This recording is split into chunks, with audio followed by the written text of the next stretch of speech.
Hello there and welcome back to the channel. It's been a hot minute since I talked about anything to do with Starfield, or in fact made a video. That was because I had a very wonderful summer and I hope that you guys all had one too. But now things have settled back down and it's time to get back to the grindstone and start making some more content. So I thought, why not start off with another of our favourite video games to come, a video about what we've just learned about Starfield from the Nikhil Hogan show with his interview with Inon Zurs.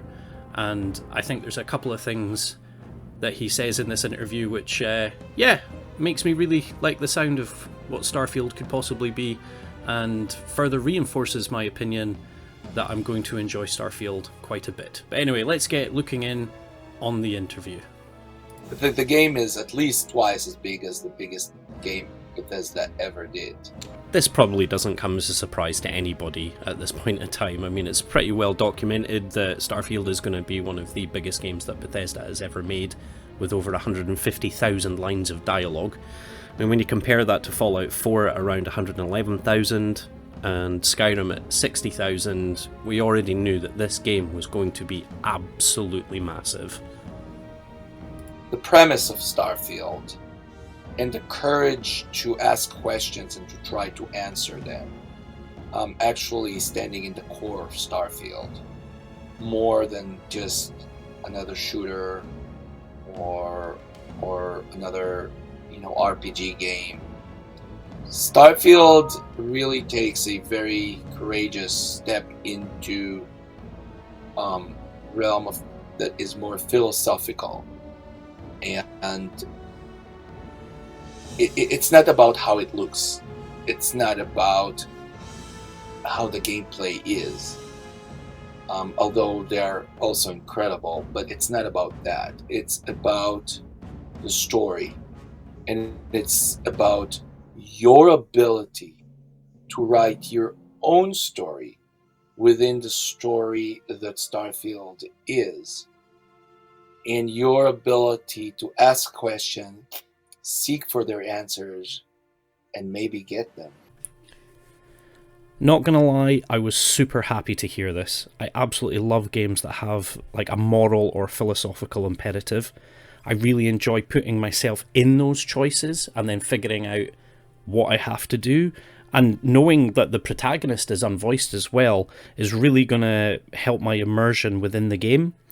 I cannot wait to see what kind of repercussions my choices will have and how the game universe will react to those choices, be it maybe companions who will have absolutely nothing to do with me, factions that shun me, or crews refusing to travel with me, or even the other way around, that by I'll have more companions who want to work with me, or more factions looking to work with me, and then even having like extra crew options.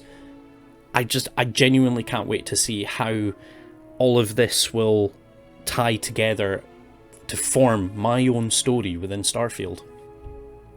But I believe that after Starfield you will be a bit of I wouldn't say like a changed person, but it will definitely give you a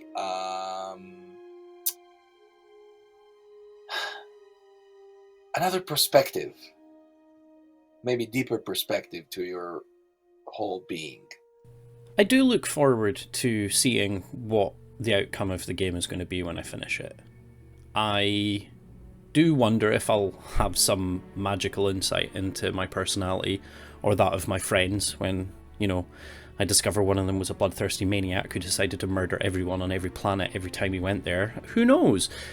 But I do like having to have a really deep think when I immerse myself in my characters. I remember the first time that I finished Mass Effect 3 and I got to the end, and when the choices were given, I actually had to sit and think for a good 20 minutes before I made the decision based on my character and what my character's decision would be. I am kind of excited to go through some of those kind of feelings again while playing a game, but it's not something that I'm going to be bothered with if it really doesn't make me have some sort of like, big introspective changing of being for me. It's a game that will consume a lot of, if you want to play Starfield, it'll consume a lot of your being can honestly say I hope that Starfield is a game I can really sink myself into and just immerse myself in and enjoy so much. My wife probably doesn't feel the same way. I can imagine there being a few group chats popping up for the Starfield Widows Club that my wife hasn't had to do since Fallout 4 came out, but that was good fun, and I'm kind of not going to be surprised if Starfield ends up doing the same to me. We'll just have to wait and see, I guess. But yeah, that is pretty much my take from the Inon Zurs interview. I'll post a link down below to Nikhil Hogan's interview. I'd seriously recommend watching the whole thing, as Inon is a fantastically talented composer who has done some great music on games that I love. But anyway, that is all from me today. I will be getting back to making more regular content now that summer is over, but for now, take care.